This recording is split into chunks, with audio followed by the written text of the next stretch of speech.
Hello, everybody, and welcome back to another episode here at the Damage Report. I'm John Arola, joined today by a deep diver, Jordan Yule. Jordan, how's it going? Welcome back to the show. John, it's going great. Thank you for having me. It's great to have you here. I'm looking forward to diving into our rundown, which we have especially crafted, as we always do for our guests. So I know that Jordan is a big old gamer, so we're gonna talk a little bit about games. Also, maybe people don't know this, he is as big of a fan of Disney as ever I've met. So we're gonna be touching base with the mouse and his kingdom. Like this dude, like he's carefully set up his shot so that you would not see all of the memorabilia in the background. If he were to pan just a couple of degrees left or right, it would be Mouse City up in there. Yeah. But anyway, how have you been, Jordan? How's Deep Dive going? Deep Dive's going great. On Tuesday, we had Craig and Tom from the band Stray from the Path to come on and talk about their upcoming tour with Under Oath. That was a blast. We've got a new Deep Nine, the slate of questions that we ask our guests. You've taken the first one, but the chat has crafted, the TYT community has crafted the second iteration. So we need to get you on there to take the next iteration of the Deep Nine. Okay, well that sounds fun. Maybe worded slightly differently, but that sounds fun.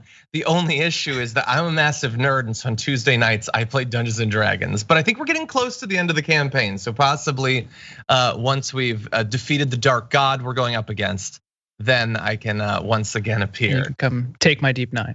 Exactly. We're still working on the wording. I think it's getting worse. What's wrong? In any event, I'll let the chat decide. In any event, chat, thank you for being here regardless of what platform you're on. I know we're joined every day on a number of different linear platforms and Twitch and YouTube and the members app. Thank you all of you for being here. We've got a lot that we're gonna be talking about, including theft. So which theft do we take more seriously in this country? Is it theft of like toiletries? Or theft of billions of dollars, perhaps? We're gonna be talking about both, actually. But we've got way more than just that. We've got horrendous police violence. We've got the aforementioned Disney stuff. We've got games. And we're gonna close out the show. I think Tucker Carlson is mocking the right by pretending to mock the left. I'm not 100% sure, but we're gonna work through this video. I think he's attacking his own side. We'll see what we all think about it. But along the way, if you wouldn't mind hitting the like button and sharing the stream, that'd be great so that people know we're live. You can send us comments, tweets, super chats, and all that as we go, and we will respond during our breaks. But with all that said, Jordan, you ready to do this thing? I was born ready, John. Okay, in that case, let's do it. American policymakers deserve to have a complete and comprehensive picture of what is occurring in Afghanistan. Real quick, yeah. I believe you voted against that amendment. I mean, do you think that we should be studying the humanitarian suffering? I mean, I think we should study the humanitarian suffering everywhere. Obviously, the humanitarian suffering all over this planet, right? I'm not in favor of giving money that I'm pretty confident will end up in the hands of the Taliban. Congresswoman, can I ask you a question about Afghanistan? Not about Afghanistan? What about the shameful withdrawal? Well, that's a pretty big deal too. Members that were killed, about the drone strike that killed many. Actually, about the millions of children that were starving. Why don't you go talk to Biden? I think that matters too, and it's the Biden administration that's doing this. We're talking about the precipice of a massive famine, or one that's going on, and we have a responsibility to make sure that that our foreign policy doesn't contribute to that. Okay, so there was a lot going on in that video, and we're gonna dive into it. If you'd like to see more of those interviews that were conducted by reporters for The Intercept, definitely go check out their coverage of this topic. But the video began with Representative Pramila Jayapal starting up a vote for an amendment that would look into the humanitarian consequences, the suffering that would be caused by the US effectively stealing $7 billion from Afghanistan. What effect would that have on this country that is already in an incredibly rough state in a million different ways and is on the precipice of an absolutely massive famine? So you saw there, Jordan, that some, I believe it was Ronnie Jackson and Lauren Boebert, no interest. Not only did they all vote against the amendment, which would just study the likely impacts of doing this. Every single Republican voted against it, joined by 44 House Democrats, so isn't that fun? They didn't care. AOC seemed to care a little bit, but that amendment did fail. We are not going to study the impact of us stealing those $7 billion.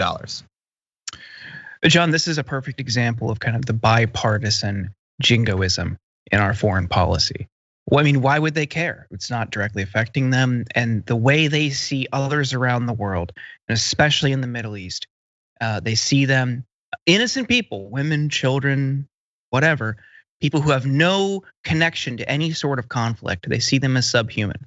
So when you have that kind of jingoism in your foreign policy, it's so easy to dismiss the suffering that you and your military have caused around the world. I mean, this is the seizure. Like, but first they froze all this money, but through sanctions and restrictions on what the bank can do, and then they took half of it, and then they tried to frame it as some like patriotic like 9/11 victims compensation thing. Well, Afghanistan weren't, the government of Afghanistan was not the perpetrators of 9/11.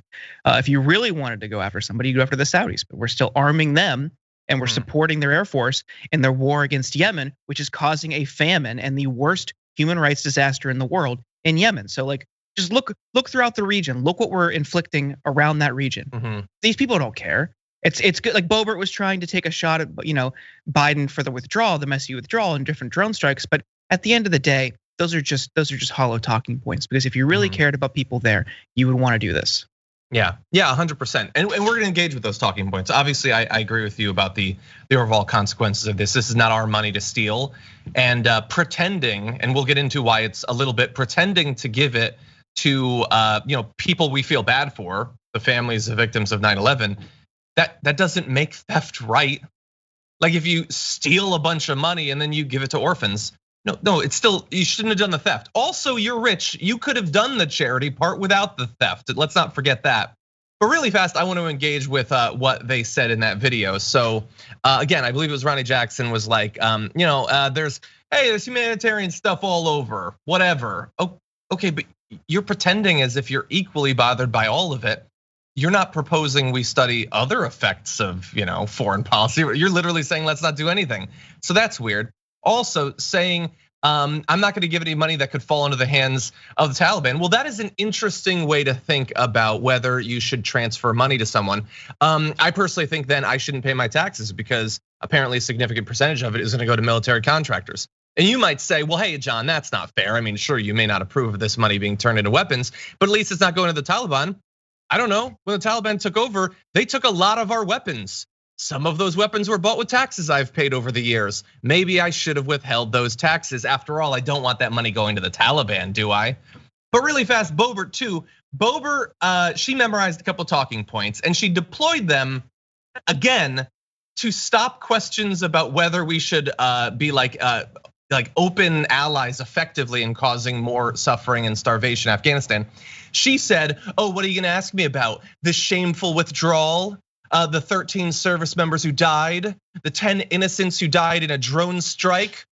Those are things that she cares about, she would have you believe. Or are they?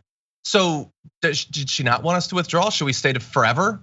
And if so, how can you be that bothered by the service members that died in an attack by the Taliban? You're saying we shouldn't have withdrawn, we should have stayed there. There would have been more attacks, more service members would have died. Do you not want us to deploy our service members overseas and leave them for literally decades in harm's way if after all you're so bothered by them dying?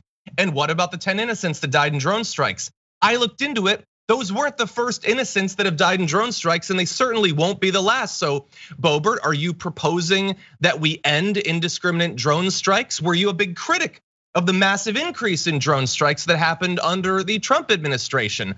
Did anything that you said actually have a relationship to a real position that you hold or action that you might take in the future?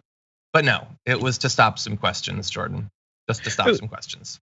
Exactly, it was totally devoid of substance. I mean, the Special Inspector General for Afghanistan Reconstruction had been warning for months that the preparation for withdrawal was going to lead to the exact scenario that played out. And if you wanted to alleviate even the slightest amount of suffering, one way to do that would be to advocate for refugee resettlement here. Look, it's the least we could do. We destabilized their entire country for decades. Like, that's all you need to do. It's a minimal cost. It's just the good thing to do after we just destroyed their homes, killed hundreds of thousands of people there. But no, that's not what they want. None of the Republicans wanted that because it just that wouldn't align with their xenophobia. I mean, just to put things in perspective, this $3.5 billion that we've taken from them to give to 9/11 victims. Just yesterday, the Biden administration requested a new military budget of $770 billion for 1 year. 1 year. And they're concerned about $3.5 billion. Like you said, we're rich. We can afford that. So why aren't we just already paying to support 9/11 victims? Yeah. Like this is something they actually had to fight for. There was a very long, drawn out and highly publicized campaign, in part led by Jon Stewart, to get compensation for people who were suffering from long-term health consequences and had survived 9/11. That's the way to do it. Fund them directly. Don't take from another country that had nothing to do with 9/11. Exactly. Yeah. When you're going to fund, so they increased our military budget from last year by far more than $7 billion. Yeah, $17 billion. 17 billion more dollars. We're one war down since last year. How is the budget going up? Always going up. Weird how that works. But yeah, I agree. Now, the Biden administration is receiving a lot of pressure from both inside and outside of the United States to not they already took the $7 billion, or they're in the process of trying to divvy it out. Maybe there is still time for that to be stopped. Let's get into a little bit of the criticism that they're facing. The foreign ministry spokesperson for China, Wang Wenbin, said, without the consent of the Afghan people, the US willfully disposes of assets that belong to the Afghan people, even keeping them as its own. This is no different from the conduct of bandits. Exactly, and it's no different from the conduct that we criticized when Trump for years was saying, let's take the oil. We go in, we take the oil, it's ours. Okay, well, what if it was $7 billion worth of oil? Do I care if it's cash or if it's national resources? It was theirs. Anyway, Wang Wenbin goes on to say, this latest example has once again laid bare that the rules-based order the US claims to champion is not the kind of rules and order to defend the weak and uphold justice, but to maintain its own hegemony. And they're not wrong. And it is consequential. As we've been saying, they are facing a massive disaster over there in Afghanistan. According to the International Rescue Committee, 97% of Afghans are projected to fall into poverty by the second half of this year. Nearly 23 million Afghans, over half of the country's population, are facing acute food insecurity, with 1 million children at risk of the most severe form of malnutrition. Now, as Jordan was saying earlier on the show, well, maybe we can help both by providing money, but also if there are people who would like to flee the country now ruled by the Taliban, that we should help to resettle them. Good luck getting basically anybody in DC to advocate for that. The closest we've come in recent days is Steven Crowder joking about allowing Canadians to apply for asylum to the US. I don't think they're applying it to anyone who's not bringing maple syrup. Right, it's this racist, jingoistic foreign policy. They won't apply those same standards to anybody who lives in the Middle East, people who are non-white. Look, you want to come here from France, you want to come here from Netherlands, yeah, Sweden, go for it. Yeah, oh, you're great. You got money? Come on in. Canada, same thing. But Iraq, Afghanistan, Yemen, countries that we have had our finger on the scale of and helped decimate for years or decades in some cases. No, absolutely not. No help. And we're going to take your assets. It's bogus. Exactly. And by the way, it's not like I don't share at least some of the concerns. I worry about what the Taliban would do with some of that money, but we also decided that they're going to be in charge of this country. And we had 20 years to really try to stop that if that was what we were going to do. They are in charge now, for better or for worse. It's probably going to be pretty bad. We seem set on making it worse. They are in charge. And by the way, we're gonna take some of that money supposedly and throw it into NGOs. Okay, good. That is good. We should do that. There is no guarantee that the Taliban isn't gonna be able to access a good amount of that money or claim it. These are necessary risks in a difficult situation. This is the real world, a real world that we have made materially worse. We don't get to pretend that we'll only engage if everything is super pure when we've assured that it won't be.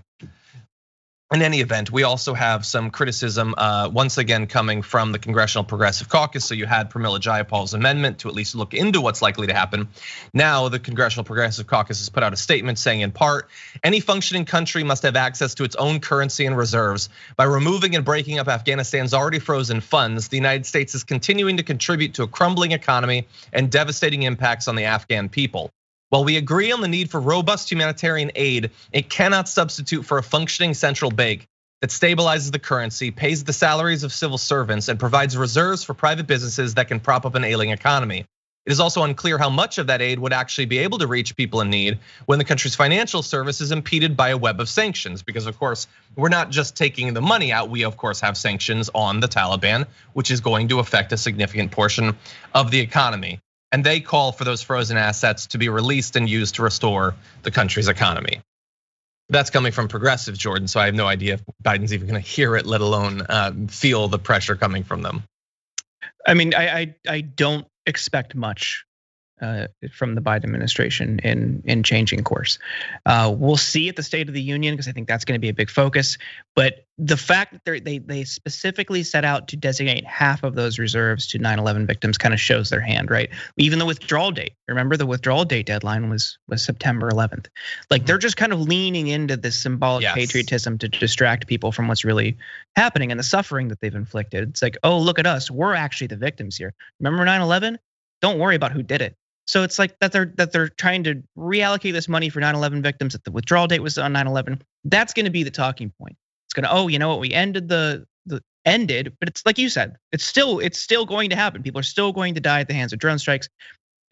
Austin, the defense secretary, has said for months it's just going to be an aerial, unseen form of combat going forward. We're going to be basically strike anywhere type of approach around the Middle East. It's not ending, but they need to frame it as a win going into midterms. So what better way than some 9/11 pandering? Yeah, and they need the win, particularly in this area, because they believe that the right is right when they just say, you know, the shameful withdrawal that's all everybody's going to be thinking about. They seem to have moved on from that. I think one of the reasons they're freaking out about the truckers is that they need some other narrative going to the election. But yeah, the Dems are always playing defense. When I say defense, I mean defending their own political prospects, not defending the people that are about to starve to death in mass numbers. And yes, that war will continue. Lauren Boebert is not going to be trying to ban drone strikes any more than Marjorie Greene is going to ban solitary confinement after complaining about the January 6 people being held in it. They don't have any actual principles or positions. In any event, really fast, because Jordan and I have responded to the fact that they are trying to get you to ignore all of this by cloaking it in 9/11, 9/11, 9/11. So some of the money will go to humanitarian aid, some will go to those families. So that's all good, right? Is it actually? Is that where all the money's gonna go? The Intercept has done some great reporting in this area too, and they point out that the law firms that have been working for a number of years to create this settlement are not doing so for free. They're working on a contingency basis and they will be paid. Even if, and this is hypothetical, it's just a 15% fee structure, they stand to potentially make as much as $525 million. It could go significantly higher than that. Lobbyists will be paid in the millions as well. And to make it even worse, there's some video, we're not gonna play the audio, but you can find it on Lee Fang's Twitter account. But Andrew Maloney is a partner at one of these law firms, and he says that his firm deserves Afghanistan's money because, quote, the reality is the Afghan people didn't stand up to the Taliban. They bear responsibility for the condition they're in. Oh God, Jordan, that is just gross. After all that we did over the course of 2 decades to justify the theft of billions of dollars, you guys should have done something, lazies. I mean, by the looks of it, this is the type of guy who would call the police if he saw a kid shoplifting at CVS. So like, it's not exactly someone who's going to take up arms if he sees a perceived injustice. Yeah. The fact that he's talking about standing up to an armed terrorist group, then that's like, just women and children throughout Afghanistan that they don't deserve help because they didn't go fight a bunch of guys with like military grade weaponry. It's just so ludicrous. Yeah. People who they were seemingly afraid of if they stood up in literally any way, their families would be murdered afterward and reprisals. I don't know why. It's not a country that's full of alpha males like Andrew Maloney, Donald Trump, and Ben Shapiro. If they had those sorts of people, they would have taken out the Taliban long ago. In any event, oh, sorry, you had another thought? Well, I think just one final thing. It's when you see comments like that, and when you see behavior like from Trump and Shapiro talking about foreign policy, it's a reminder that there's just never been a conflict like that fought here. Like if we ever had any sort of war here, I do think it would change how we see military engagements around the world. Because look, people throughout Europe get it, people especially in the Middle East get it, and especially in Africa. But there hasn't been a large scale conflict here. I mean, we're just still bemoaning 9/11, and while terrible, it's nothing compared to what people experienced on a daily basis for decades in Iraq and Afghanistan. So it's totally detached from reality and the consequences and horror of war.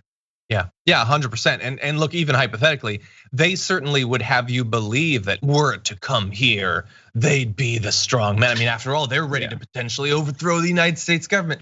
Dude, you guys wouldn't wear masks. You wouldn't get a shot. You'd be complaining about your freedom. I don't want to be a revolutionary. I have rights. Yeah. Anyway, you're not standing up to anything. God, you don't even have a standing desk. You think you're standing up to tyranny? Anyway, with that said, we're gonna take our first break. But when we come back, we're gonna be checking in on the cops. What do you know? They're up to some bad stuff after this.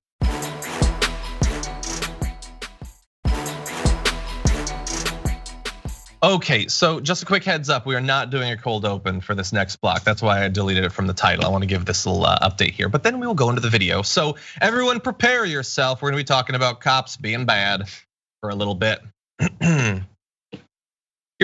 You're probably familiar at this point with a fight that went viral, caught on video happening at a mall in Bridgewater, New Jersey. Well, the governor, Phil Murphy, has now responded to this video and the conversation about what seems to be fairly baked in racism by the cops in that video. Phil Murphy says, although an investigation is still gathering the facts about this incident, I'm deeply disturbed by what appears to be racially disparate treatment in this video. We're committed to increasing trust between law enforcement and the people they serve. Good luck with that mission. I am sure you're being very serious about your desire to produce that. If you are not familiar with this developing story, here is the video that initially touched off this conversation.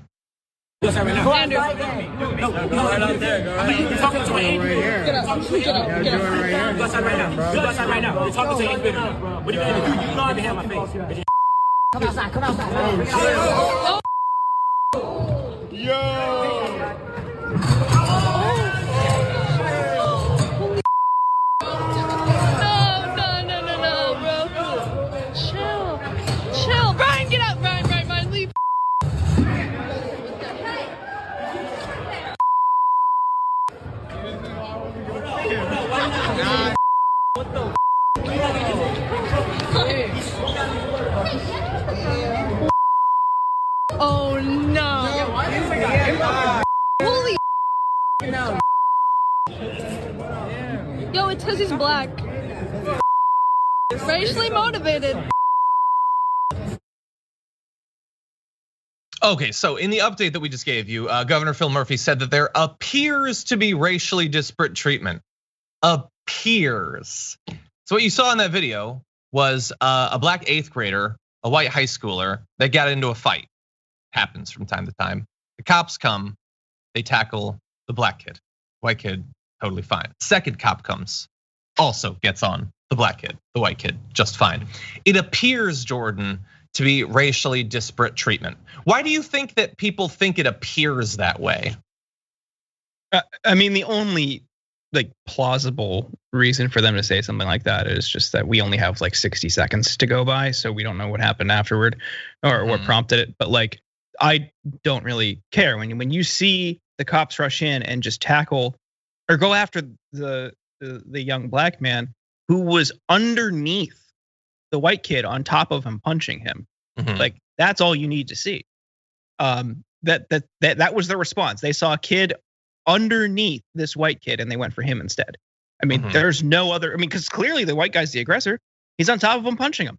So like that's they saw black skin and they thought that's the guy.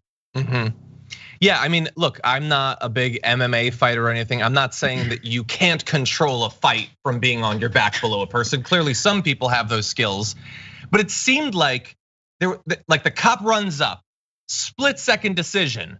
The white kid's about to throw a punch. The black kid's about to ward off the punch. I've got to stop the warding off of the punch, so tackle him. Like, and by the way, maybe don't tackle either.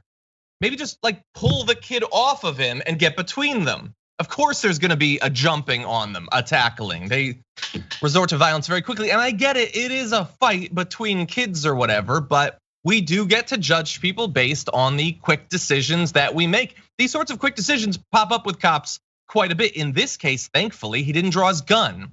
Because sometimes when those quick decisions have to be made and they have a weapon capable of killing someone, we know exactly how that goes. In this case, it's just fighting, but again, they make all the wrong decision. And again, Jordan, you were being incredibly fair. We don't know exactly what happened after. We do know that now both of those kids have been banned for some time from the mall while an investigation continues. I don't think that the mall needs to freak out necessarily. Fights in malls happen. If you're a kid of this age, that's probably where you're gonna fight, if not school. But I just think that the lack of willingness by a lot of politicians to speak honestly about what we see, like you don't have to like condemn the kid or the cop for the rest of his life or anything, but you can say, no, I totally understand how terrible that looks and we're taking it very seriously. You don't have to use these weasel words. Right, and we had a moment in 2020 where there was a huge national conversation around police tactics and bias in policing. And despite this huge groundswell of support, I mean, I saw one poll right after George Floyd's murder, some 90% of America wanted or supported some sort of reforms for the police. And what happened? I mean, nothing. Democrats kind of, glommed onto it for publicity. They did their kneeling and kente cloths and talked about how George Floyd was a hero and Pelosi thanked him.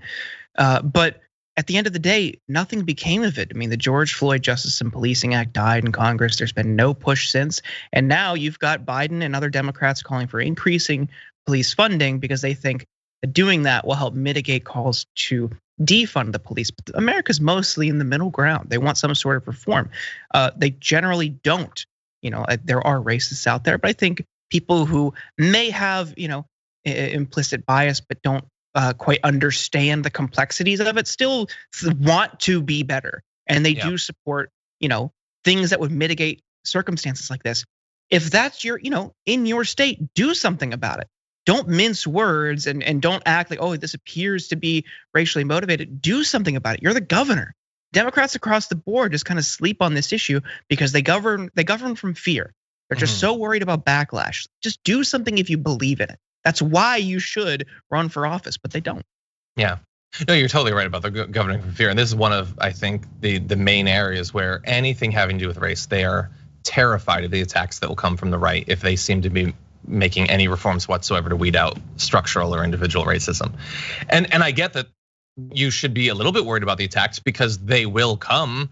The right is incredibly, constantly racist.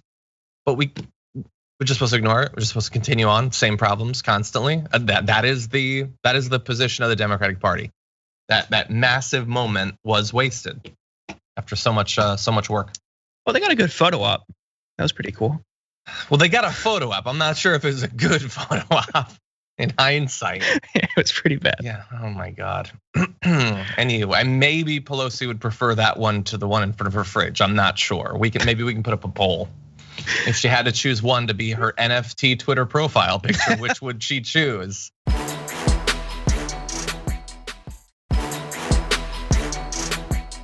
We got more cops for you, so let's jump into this. Lately, people have been freaked out across the country about shoplifting, and the NYPD wants to reassure you that they are taking it seriously, and they've had a major bust. They're super proud of. It's like when they do like a big seizure of thousands of pounds of cocaine. They've basically got that here. They put out this tweet saying that after receiving numerous larceny complaints in the Bronx, officers recently arrested 12 individuals following an enforcement initiative targeting shoplifters. The arrests led to the closure of 23 warrants and the recovery of $1,800 worth of merchandise. And you can see there 3 important things. 1 is the cops who did this. 2 is the merchandise that they seized. And 3 is the fact that they have been ratioed. So partially, I think that is due to the fact that is not a gigantic pile of counterfeit cash or heroin. That is shampoo and or conditioner, diapers. There might be a razor or 2 there. That's scary. Some baby powder, Jordan. But thankfully, they stopped those, let's call them what they are, those kingpins of New York crime from stealing those $1,800 worth of merchandise. Yeah, this is sad, but it's also a reminder of the cost of living in this country and how it's just becoming increasingly unreasonable for the working class. People resort to theft when they need to survive. People call them survival crimes. Bragging about it, the police bragging about it is another reminder about how the police just ultimately serves the interests of capital. Mm-hmm. They don't really, they're not out there to serve and protect. They're not there for your well-being. And this is to go back to defunding the police. The whole notion of defunding the police is to remove the more militaristic aspects and investments in police and reallocate those funds to social programs to alleviate that economic burden that the working class has in America, to make these things more affordable, or to have a system where those things are provided for people. That's the solution. But here we are. This is a perfect example of why the current system is not working, or it's really working the way it's designed, but it's not working for American working class people. That's sad. That's extremely sad. No one was in danger if someone was wielding diapers and baby powder. This just looks like people who needed to provide for their family. The cost of raising a child is extremely high, and that's why it's so unthinkable that you see restrictive and regressive red states implementing choice restrictions on people. Because look, they don't care once that baby's born. They won't support that baby through social safety net programs. You're on your own. Good luck. Good luck paying for diapers. Yeah, exactly. If the natural outcome of our policies are that you are pushed into, as some percentage will be, these sorts of survival crimes, well, we don't care. We're going to demonize you when that happens. And if if you're not able to have the sort of career that we pretend we want you to have, well, we're just going to demonize you at that point. Again, it's refusing to accept the inevitability of the policies that they support. And also, you're totally right. The fight back against defunding, which from the very beginning never acknowledged what the actual term was meant to mean, what the movement actually wanted. And coming out of it, they've been able to have their propaganda and eat it too. The defunding never happened, but they all pretend that it did. So if there's any increase in crime or anything, they say it's because you defunded us, even though we didn't. So it's amazing how that's worked out. In any event, that tweet that we showed you is no longer available. It was deleted and replaced, and I get that. Sometimes I will delete a tweet because of a typo or something like that. That's not why they did it though. You can see that the next tweet, it is up and it lists the $1,800 in merchandise, but you'll notice that they no longer show the products. They also the cops apparently don't want to be identified, the ones who did this either. So it's been stripped of a little bit of its context. In any event, people notice that. Katie's Modern Strife responded, "Why did you repost without the image? You're obviously proud of what you've done. Don't shy away from the details." Predator is a prequel to Commando. Tom says the time taken to lay this stuff out, all fancy, would have been better used staring in the mirror trying to figure out at what point everything went wrong. Yeah, they had somebody, I don't know if it's a new recruit to the police department, okay, I got the diapers here. Maybe I'll put the conditioner here, I think. Yeah. What are you doing, man? Can we get better lighting on the shampoo? I just think it would look, yeah. Exactly. Should we put all of the baby powder? The right side of the frame is a little bit heavy on baby powder. Anyway, yeah. And so, by the way, people have pointed out that one of the cops identified in this, Officer Benitez, in this tweet says 35 allegations of misconduct. I looked it up and I didn't find 35 allegations of misconduct, but if it is the particular Benitez that I found, there are a number of different abuse of power complaints against this police officer. I can't say for sure that it's that one, so bear that in mind. And finally, I'm not saying that like shoplifting is awesome. I don't want people to shoplift, but maybe more importantly, I don't want people to feel that they need to shoplift for things like this. This is not stealing luxuries. This is stealing necessities. Let's create a society where people don't do that. Sure, we have to have order or whatever, but more importantly, they're not put in the position where they need to do it. And that's where our government too often forgets what's been going on. Okay, with that, we have to take our second break, right? Yeah, I think we're burning on through that. So we're gonna take a short break. When we come back, Ilhan Omar actually wants to create a little bit of reform. We'll give you the details on that after this.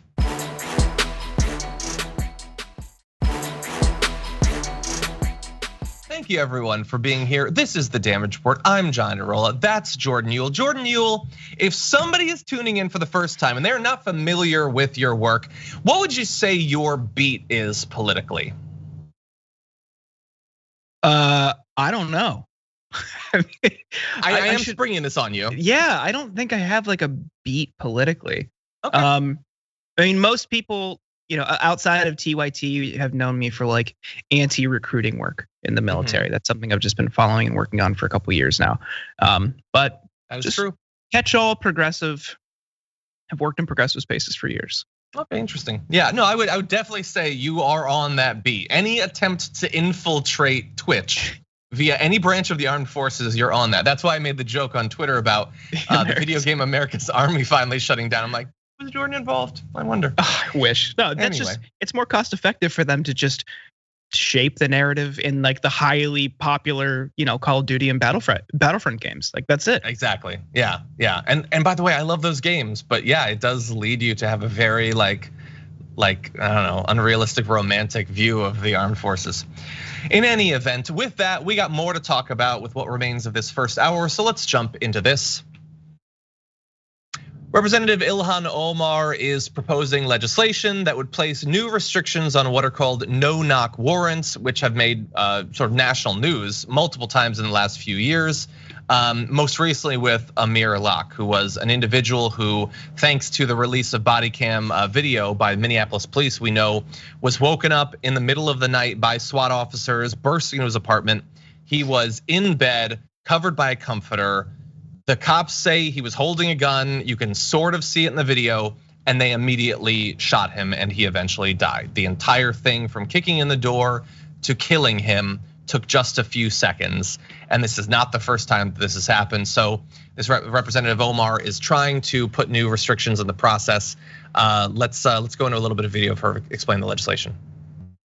Legislation is to restrict and ban no-knock warrants. We are actually engaging in a process to try to have a conversation with the judiciary committees, both in the House and the Senate, talk to legal experts, to try to make sure that we have legislation that can be pre-negotiated so that it does have the chance of passing and saving lives. A lot of people already think the no-knock warrants and rates are unconstitutional. They not only lead to property damage, trauma, but often are deadly and take lives. There is a big effort by a lot of people in Congress that have tried to work on policy in this regard. And I think that we have an opportunity to have these conversations and introduce legislation that will ultimately guarantee no lives are taken and no judges are issuing these no-knock warrants. Yeah. By the way, I want to clarify, I was speaking colloquially. I mean, going in quickly. They did not literally kick down the door. They had been provided a key. So just for clarity, thank you to the audience for checking the language there. In any event, Jordan, what do you think about the prospects for this sort of legislation? Are they going to get 10 Senate Republicans on board to not have this thing be instantaneously filibustered? I doubt it. I really don't think this will happen. I hope it does because I think it's essential. the idea that police can just walk into your apartment armed and in a split second, to go back to the story we talked about earlier, decide whether or not they can kill you, even if despite you having a legally owned firearm. That's a horrifying state of America. I have talked about this sparingly because I obviously don't want to, inspire copycats. But several years ago, I was swatted, and I woke up to several armed cops at my door. And I still wake up like a couple times a week, like every week since then. I wake up thinking it's happening again. And the fact that people don't care or don't recognize that this is happening all over the place, and in many cases leading to the death of innocent people, is horrifying. Because I can tell you from experience, it's traumatizing. It's extremely unsettling when you have people with guns suddenly. Thankfully, they didn't open my door. Yeah. But I opened the door and they're all there with guns, and it was terrifying. And that this in some cases leads to death, and then entering your apartment while you're asleep and killing you is terrifying. I can't even imagine. I'm sorry that you had to go through that and that you're still being affected by it. Absolutely devastating. And it's the sort of thing where, like, reforming this, obviously, Democrats, based on what they claim they believe, should be against this. That should be obvious. But like, think about Republicans. Like, they love to pretend that like their house is their castle, and how dare the government send in people. They pretend that they're against this. This was a gun owner who was gunned down effectively while sleeping instantly by cops. And he was innocent. He shouldn't have been affected in any way by this investigation. Like, if conservatives meant anything that they say they mean, or that what they say they mean isn't totally contingent on the race of the people being affected by it, this should have been talked about on Fox News by literally weeks. Think about how much the Second Amendment worshipers out there would have loved. We've got to change this. We got to make sure that people have the right to have a gun. Just because you hold a gun doesn't mean that the cops get to shoot you. The issue is that generally the sorts of people being affected by this, whether just the no-knock warrant or deadly consequences from it, is not evenly distributed racially across demographics. You can see here from the Minnesota Department of Public Safety information about the race of people that have been reported as subjects of no-knock warrants. Again, it is predominantly there, black people being affected by this. And the thing is, like, they're obviously never going, like, Tucker Carlson, Sean Hannity, Laura Ingraham are not going to do segments about, normally we would be against no-knock warrants, but we've looked at the numbers and it doesn't affect white people, so we're fine. But you can see from their silence that they seem to understand that this isn't going to affect their sorts of people. Certainly not enough for them to care about it. Anyway, Jordan, it's the sort of thing that the legislation that should pass in a minute, but with the system that we have right now, I'm glad that she's doing it, but I don't see how it gets passed. Yeah, this is another reminder of why we need more people who are true progressives in Congress, because that actually reflects, the general thoughts and sentiments of the American people. Like I said earlier, 90% of people support some sort of reforms for the police. This isn't defunding the police. This isn't abolishing the police. This is a pretty reasonable ask, but politicians, again, across both sides of the aisle, govern from fear, and they would be worried about losing, FOP endorsements or being attacked as soft on crime or whatever, primaried. This is simple. This is something that Democrats across the board should champion, especially after they glommed onto George Floyd's murder for, PR purposes. This is a very little easy thing you can do to create just one small step in the right direction. It's simple. They should do it, but I doubt they will.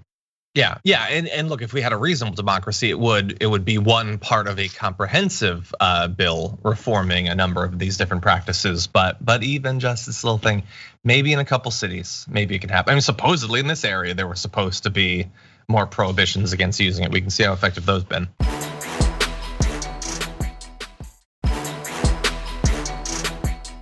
We are down to just a little bit more time this hour, so we're gonna turn to our last story in just a minute. I did want to acknowledge though, happy birthday to Stanley, who says on Twitch, just want to put this out there, it's my birthday and I've chosen to spend it with TYT. Thank you, I appreciate that. I spent mine with TYT too, so we have that in common. Anyway, Okay, I'm gonna read that poem when we come to our next break. We did have a poll, by the way, that was put up on YouTube. So we do a lot of polls on Twitch. Well, the functionality is there on YouTube now, so get ready for more fun, YouTube. Anyway, we asked you, will Congress pass Congresswoman Omar's no-knock warrant bill? And the no's are at 83%, the yes is at 16%. Maybe they'll fit it into a reconciliation bill eventually when Congress remembers that technically they're in session and can do things.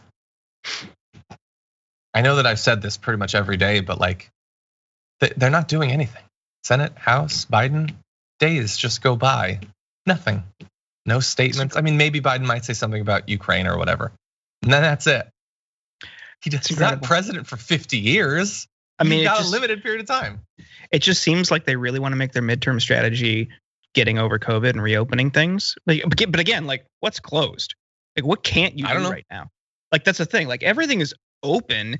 It's just really a battle over mask mandates and vaccine card checks. Like they just really want to push everyone back to work to create like a strong economy and then just run on that, which is going to lead to more people getting sick and more people dying. Yeah, like we're just not there yet. It's still here.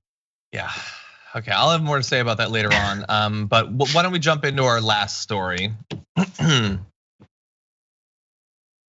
In states around the country over roughly the last year, although some were doing it earlier, there have been these right-wing attempts to elevate the supposed things that trans athlete students are getting away with as like a cause of national concern. And usually the way that it comes about, including in places like Texas, is just we're gonna literally pass legislation to ban them from participating in certain activities, especially sporting events.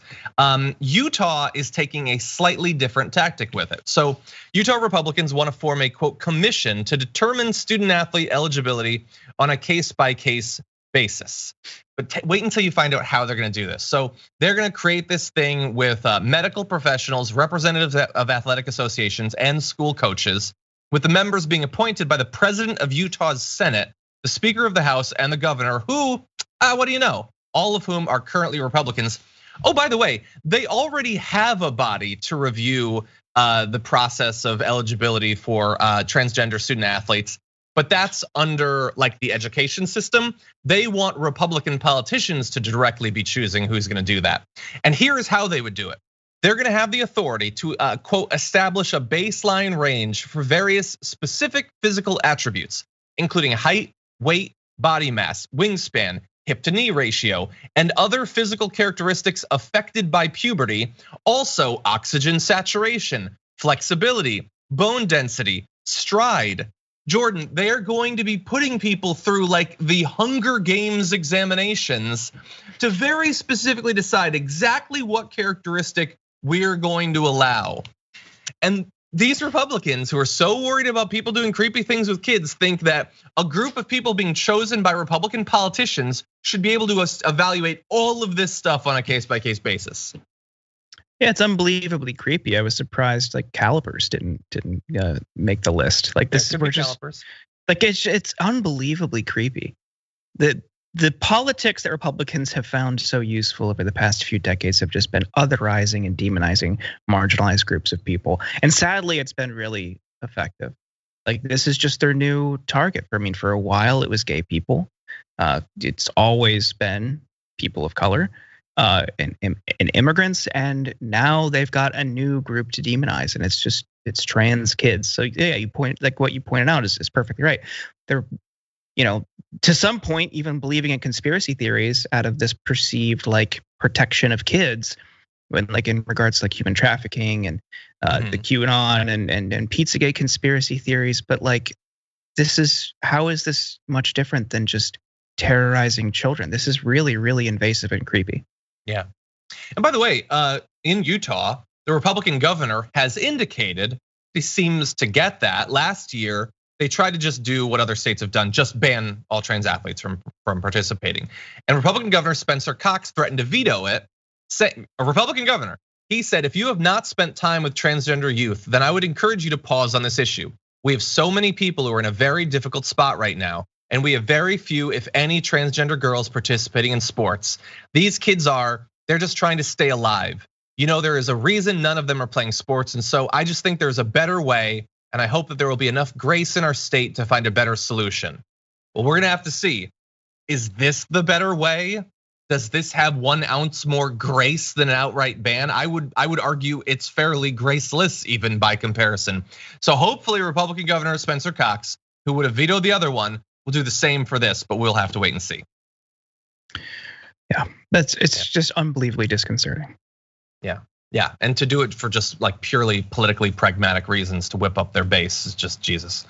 So little changes. In any event, if you're watching on one of our linear platforms, thank you for being with us. We do have more to talk about, including what the hell is going on with Disney lately. So if you're on Twitch or YouTube or the Members app, we're gonna dive into that in just a few.